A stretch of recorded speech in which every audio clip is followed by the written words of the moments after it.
Bonjour tout le monde, alors comme prévu, on va vous parler des nouvelles cires, des petites pastilles de cire, nouveautés de chez DIY et compagnie, que l'on a testé, qu'on est encore en train de tester pour savoir un petit peu quel spectre, comment est-ce qu'on peut les optimiser pour les utiliser vraiment dans tous nos projets, que ce soit du home déco, de la carterie, des pages ou des albums.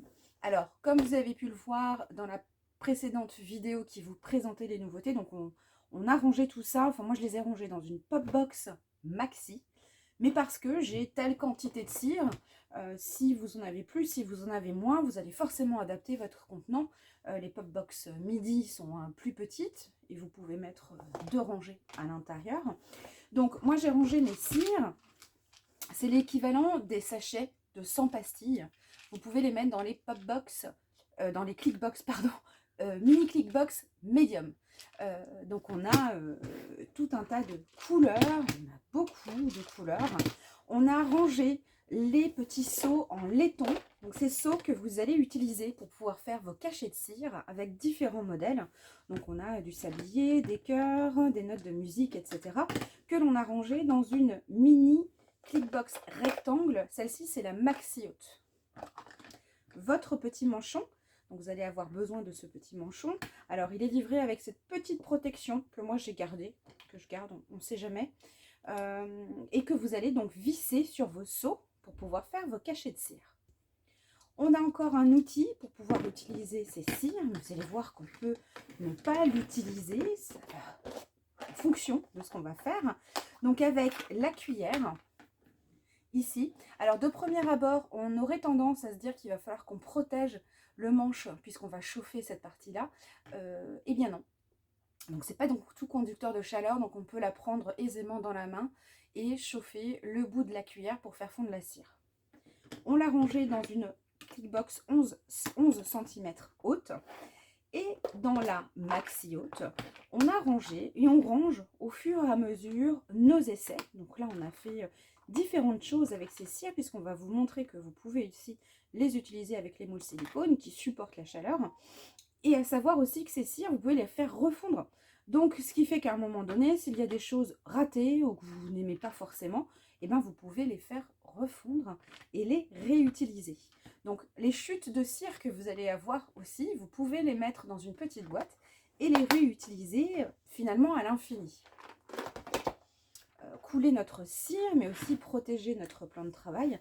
Alors là, les petites palettes Mix Media Caramel sont très sympas. Surtout qu'en plus, vous avez vu, moi je la mets dans le couvercle de mode Pop Box Maxi.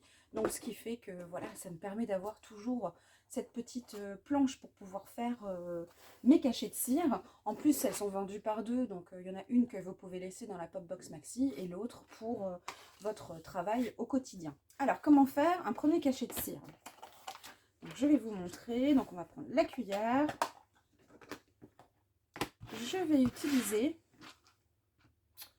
Quelle couleur? Je n'ai pas encore testé toutes les couleurs. Je vais prendre celle-ci. Un petit peu du bordeaux. Je crois que c'est aubergine, la couleur. Donc, vous voyez, déjà, le fait d'avoir la Pop Box Maxi, ça me permet d'avoir vraiment tout mon matériel. J'ai autant ma cuillère que mes seaux, etc. J'ai pas tout à différents endroits. J'ai tout dans une seule boîte. Donc, quand j'ai envie d'utiliser mes cires pour faire mes embellissements ou autres, moi, je n'ai qu'à prendre la Pop Box Maxi ou Midi ou Pop Box Rectangle XL en fonction de votre équipement. Alors, la chauffe, vous pouvez le faire avec une bougie chauffe-plat que vous pouvez utiliser. Vous l'allumez, vous mettez votre cuillère juste au-dessus pour faire fondre votre cire. Moi, j'utilise le fer à embosser, le pistolet chauffant, parce que je suis moins patiente. Donc, ça me permet de chauffer au-dessus au début pour accélérer la chauffe et je termine en dessous. Donc, on a rentré ce pistolet chauffant. On l'a pris pourquoi? Enfin, il ne fait pas beaucoup de bruit et il est très chauffant, mine de rien. Donc, on l'aime bien parce qu'il est assez petit et puis avec une seule vitesse, on s'est rendu compte qu'il chauffe vraiment très très bien. Et puis il est moins soufflant, ça souffle beaucoup moins aussi, donc que ce soit pour la poudre embossée ou pour les cires, ça permet de ne pas avoir les choses qui volent aussi, donc c'est très bien. Donc là je vais choisir, j'ai choisi cette couleur de cire. Alors, il y a 100 pastilles dans un sachet. On part du principe qu'on peut faire un seau avec 2 pastilles. Moi, je préfère le faire avec 3 parce que j'aime bien avoir des pourtours un peu gonflés. Mais ce qui fait que vous pouvez faire l'équivalent de 50 seaux. Après, vous allez voir qu'il y a différentes utilisations, mais là, c'est en fonction de la quantité entre le sachet et ce que vous pouvez faire comme quantité de seaux avec le sachet. Donc là, je vais prendre mon fer à embosser. Je commence par le haut. C'est un petit peu plus rapide. Alors bien sûr, il faut que le fer monte en température. Hein, ça prend 10 à 15 secondes à chaque fois.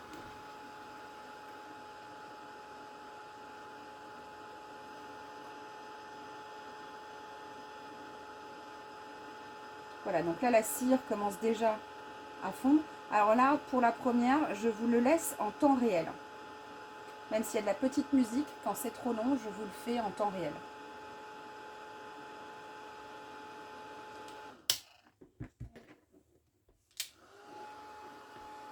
Bon, on a juste fait une petite pause pour pouvoir brancher le fer sur une autre prise, pour pouvoir brancher la caméra qui avait la batterie un petit peu à plat. Voilà, là, la cire commence à fondre et donc après, je passe en dessous.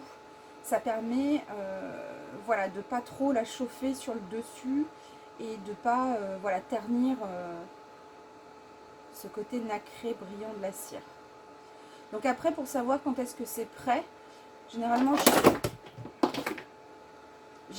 j'oriente ma cuillère et puis je regarde si la cire coule bien dans ma cuillère.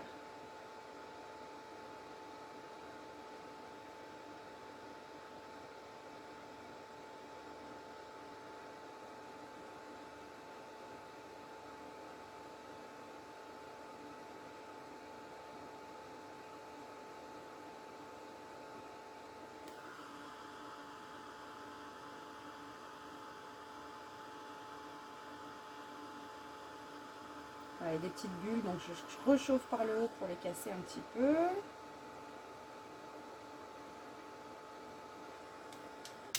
Voilà, donc je vais maintenant mettre ma cire sur mon tapis. Une petite palette.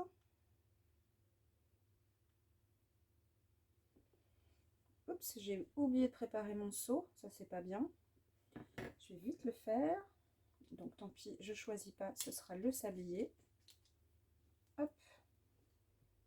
Donc préparez votre seau avant de faire ça, hein. Faites pas comme moi. Voilà, vous allez le positionner, puis vous allez laisser sécher. Donc là, je vais laisser sécher pour pouvoir ensuite la nettoyer. Par contre, ce que vous pouvez faire quand vous avez un peu de cire comme ça au fond, moi ce que je fais, je réchauffe un petit peu pour pouvoir faire des petits dots.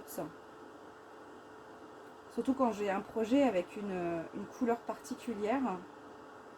Voilà, je laisse tomber et ensuite j'enlève mon fer pour pas que ça parte et que ça fasse des filaments.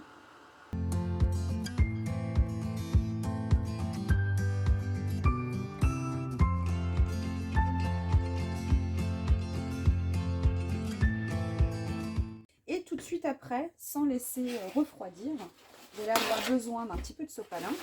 Attention, c'est chaud, donc prenez une épaisseur de sopalin qui vous permette de ne pas vous brûler les doigts.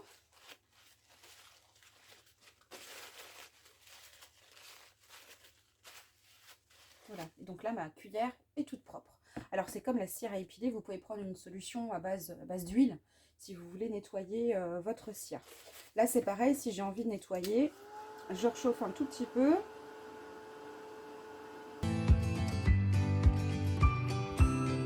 Voilà, donc là, alors ça va très vite. Alors là, ça se décolle très bien du tapis.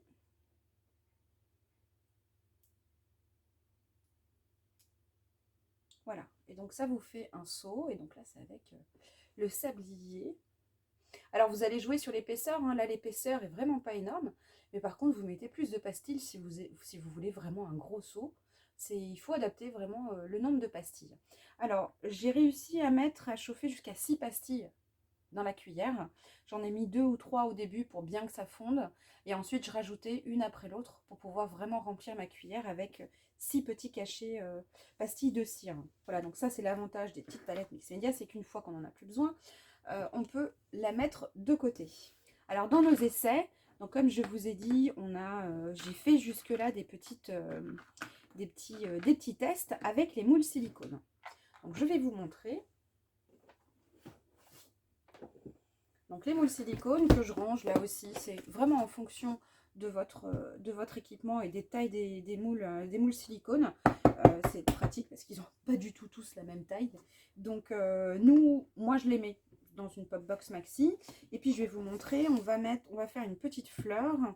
Et on va faire, est-ce qu'on fait des petits cœurs, des petites plumes? On va faire des petits cœurs. Est-ce qu'on vous montre sur cela aussi?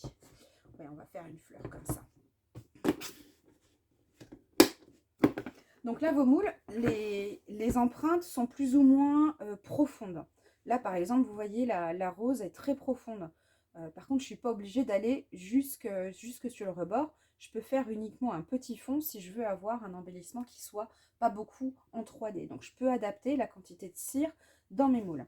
Alors, l'avantage, c'est que pour les petits moules, ou si je ne suis pas très à l'aise avec ce que je vais vous montrer, vous pouvez faire fondre la cire à l'intérieur de votre cuillère et la renverser dans votre moule. Par contre, quand vous avez des grandes empreintes, vous pouvez, et c'est ça l'avantage de ces pastilles, c'est que vous allez pouvoir mettre et chauffer directement vos pastilles dans votre moule silicone. Donc là, je vais vous montrer avec la rose. Donc là, j'avais déjà fait une rose, voilà, rouge. J'ai encore un peu de cire noire. Donc ça, c'est quelque chose aussi que vous pouvez faire. Vous pouvez mixer plusieurs couleurs. Qu'est-ce que je vais faire comme couleur pour ma rose? Eh bien, je vais faire du rose. Du rose pâle comme ça. Ou alors, j'ai du corail. Non, je vais faire le rose comme ça. Voilà, donc là, faites attention par contre, hein, quand vous avez toutes vos cires, de ne pas les laisser, même celles qui sont faites, ne les laissez pas à côté parce qu'elles vont réchauffer. Donc, voilà, donc assurez-vous de ça. Et donc là, si j'ai envie de protéger encore une fois mon plan de travail, je peux remettre une petite palette dessous. Et puis là, je vais prendre mes cires. Alors, je vais les mettre un petit peu loin. Et je vais commencer par faire fondre 2 ou 3 pastilles à l'intérieur. Donc là, je vais vous le faire en accéléré.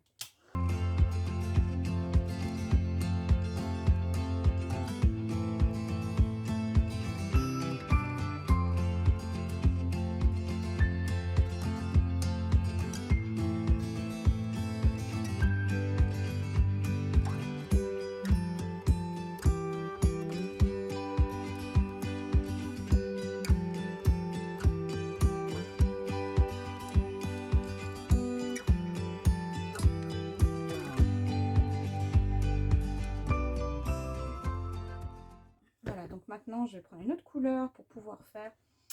Il y avait un bleu, j'avais envie d'utiliser. Il y avait un bleu nacré, c'est celui-ci que j'avais envie d'utiliser.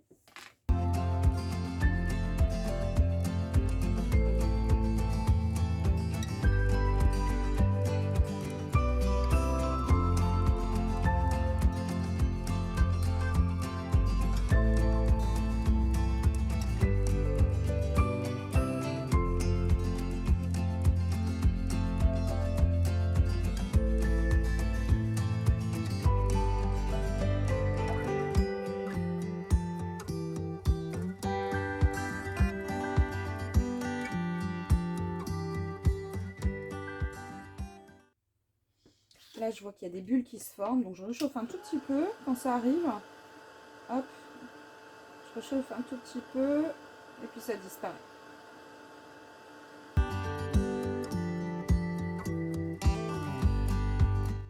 Voilà, donc ce qui est important aussi, c'est que ces cires-là, comme on vous le disait, alors elles ne se cassent pas en deux. Donc vous voyez, vous pouvez, c'est impossible de les casser.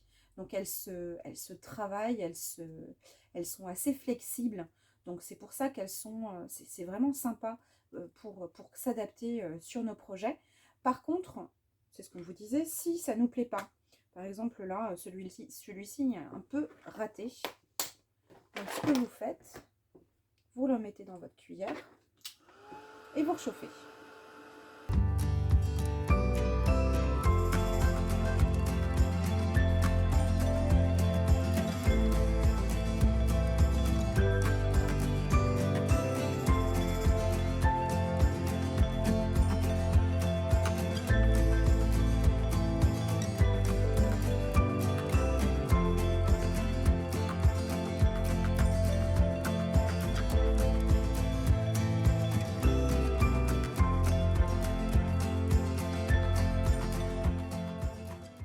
Alors, qu'est-ce que ça donne sur celui-là? Alors, vous verrez, hein, mon moule est encore un petit peu chaud. Ça ne veut pas forcément dire que c'est pas pris. Vous voyez, vous le savez tout de suite lorsque vous écartez comme ça votre moule silicone. Alors par contre, la cire ne sera jamais liquide. Donc lorsque vous avez des petites choses très fines, ça passera pas. Comme par exemple des feuillages avec des toutes petites tiges. Mais d'avis que la tige, enfin la cire n'ira pas forcément jusque dedans. Donc là, c'est tout petit peu mou encore. Et puis j'avais une autre couleur à l'intérieur, donc c'est marrant. On peut faire des choses. Voilà, donc celui-ci est très 3D. Hein. Donc voilà, donc celui-là c'est du beige, enfin c'est un vieux rose. Voilà ce que ça donne. Alors, étant donné que ça ne se casse pas, on voulait vous montrer aussi qu'avec la Crop-A-Dile, vous allez pouvoir en faire des décos aussi, des porte-clés, etc. Donc vous allez pouvoir vraiment vous amuser avec, je ne sais pas si vous voyez bien, du coup, petit trou, si, voilà. Donc on peut vraiment s'amuser avec ces cires. Donc là, ça fait une petite breloque hein, avec d'autres choses, avec d'autres embellissements. On va essayer de voir, par exemple la plume ici. On teste. Hein.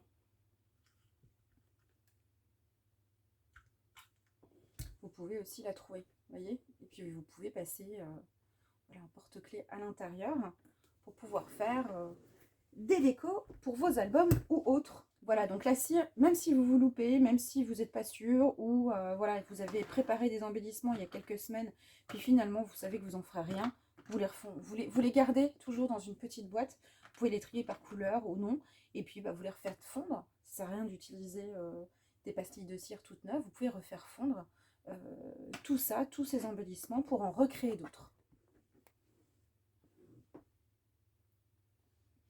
Voilà, donc là,